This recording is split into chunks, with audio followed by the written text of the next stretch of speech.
Une question du chat de Jean-François Cohendet. Que pensez-vous des affaires que pensez-vous de l'affaire BHL jugée et condamnée à l'étranger, sauf en France, et faut-il un mandat international?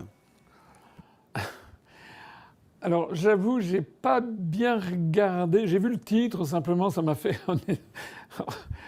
Honnêtement, j'avoue. Il va falloir que j'aille à Confesse, puisqu'on est dans la religion. J'avoue que ça m'a fait quand même rigoler de voir que, que Bernard-Henri Lévy a été condamné, je crois, à une peine de 30 ans de prison. C'est ça, quelque chose comme ça, non? 33. 33 ans de prison pour déstabilisation de l'État, si j'ai bien compris, complot contre la sécurité de l'État. Bon, de la part de la Tunisie. La Tunisie, c'est un pays indépendant, souverain, un pays membre des Nations Unies, voilà.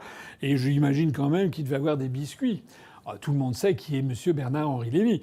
Je lui ai d'ailleurs consacré une vidéo sur laquelle je me permets de vous renvoyer, où je disais on avait inventé un nouveau concept, c'était le BHL, c'est-à-dire le bid hautement lucratif, puisque M.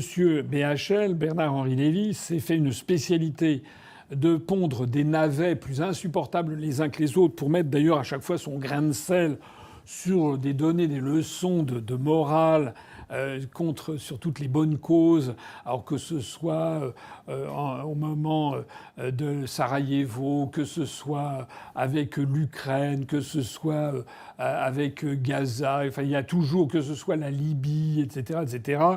On est sûr que M. BHL, que Bernard-Henri Lévy, qui est philosophe, comme je suis moine tibétain, et encore je pense que j'ai peut-être plus de connaissances dans le bouddhisme tantrique que M. Bernard-Henri Lévy dans la pensée profonde d'Emmanuel Kant. En tout cas, ce qui est sûr, c'est que Bernard-Henri Lévy c'est pas du tout un philosophe. C'est quelqu'un qui est un agent et qui pousse l'agenda non plus américain, mais je précise bien maintenant, mais l'agenda mondialiste des néoconservateurs américains et du lobby israélien. C'est une évidence pour tout le monde. Voilà. Alors probablement, M. Bernard-Henri Lévy a-t-il fait des choses qui n'ont pas plu en Tunisie. Et en Tunisie, ils se sont un peu fâchés. Alors je renvoie à ma vidéo. Alors je crois, j'ai vu récemment, on en est quand même à 705 000 vues, où je montrais comment M. Bernard-Henri Lévy s'était accordé une espèce de droit, de ponction sur fonds publics, voilà, pour financer ses navets à répétition.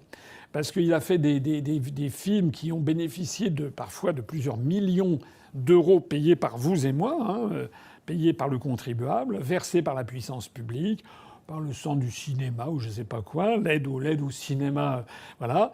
Et il a récolté des millions d'euros pour faire des films, des vidéos, des films qui ont été vus dans...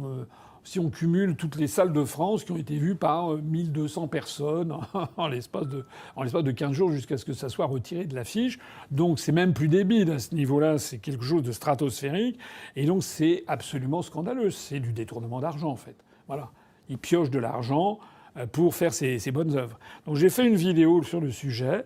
Allez la regarder. Alors c'est pas exactement la réponse à la question.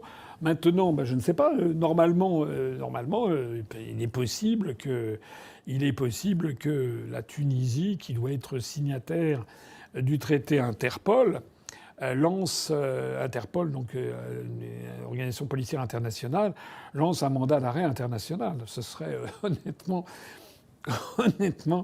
ce serait assez rigolo.